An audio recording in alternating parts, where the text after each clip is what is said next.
Imagine you're sitting at a nice steakhouse. You just got that 10% raise you've been grinding for. And for the first time in your life, your tax return says you cleared six figures. You should feel like a king, right? But then you look at your banking app under the table and that familiar cold pit forms in your stomach. Because somehow, after the mortgage, the Audi payment, the daycare, and the organic groceries, you're still left with about 400 bucks at the end of the month. You're making rich person money, but you're living a broke person life. Look, if that's you, don't feel bad, because you've been sold the $100,000 illusion. We've been conditioned to believe that $100,000 is the finish line. But in 2026, it's actually just the entrance fee to a very expensive, very crowded hamster wheel.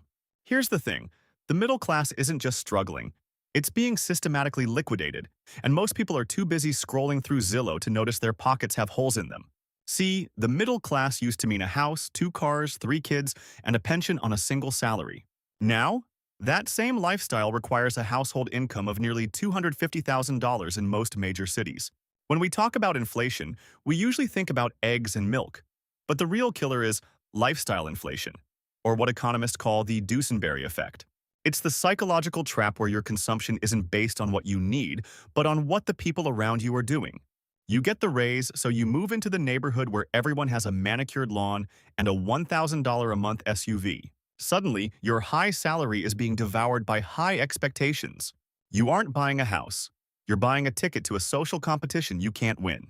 And let's talk about the math, because the math is absolutely brutal. If you earn $100,000, Uncle Sam is going to take his $20,000 to $25,000 right off the top. Then you've got maxed out rent or a mortgage that eats another 30%. By the time you factor in healthcare, which has risen 740% since the 1980s, and the fact that your high-yield savings account is actually losing value against the real rate of inflation, you're basically working 4 months out of the year just to fund a government and a banking system that views you as an interest-bearing asset. It's a magic trick, really. The banks want you right in that $100,000 sweet spot. Why? Because you're wealthy enough to get approved for a massive loan, but too broke to actually own your time. You're the perfect debtor. You're middle-class broke. You have the appearance of wealth without any of the sovereignty. Think about it. If you stopped working tomorrow, how long would that six-figure life last? 2 weeks? A month? That's not wealth. That's a high-velocity treadmill. We've replaced net worth with monthly payment capacity. We don't ask, how much does this cost anymore? We ask, can I afford the monthly payment? This is the trap that keeps the modern professional chained to a desk they hate, buying things they don't have time to use, to impress people who are also secretly terrified of their credit card statements. The surprising reveal here is that the person making $60,000 who lives in a modest apartment and rides a bike is actually richer in terms of freedom than the $150,000 earner with a $6,000 monthly burn rate. One has options, the other has a cage made of gold. If you want to break the illusion, you have to stop playing the game of relative income and start playing the game of net worth. You have to become a wealth stealth operator. This means ignoring the social pressure to upgrade your life every time your salary bumps up.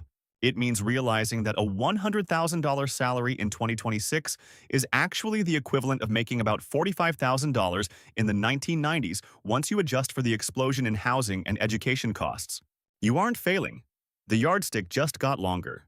So, here is the actionable truth. You need to stop funding everyone else's lifestyle and start funding your exit. Your first priority isn't a better car. It's an opportunity fund that gives you the power to say no to a toxic boss or a soul-crushing commute. You need to decouple your self-worth from your zip code. Start tracking your burn rate. That's the total cost to keep you alive and happy for 1 month. A dashboard with a needle pointing to burn rate. The character is adjusting a knob to move the needle from high to low.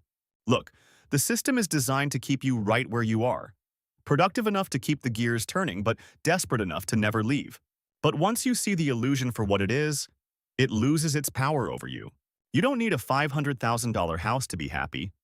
You need the freedom to choose how you spend your Tuesday afternoons. Stop being a high-income pauper. Stop buying the lie. Build a life that's smaller than your paycheck so your future can be bigger than your cubicle. You've got the income. Now it's time to get the wealth. Go out there and start owning your life instead of just renting a lifestyle.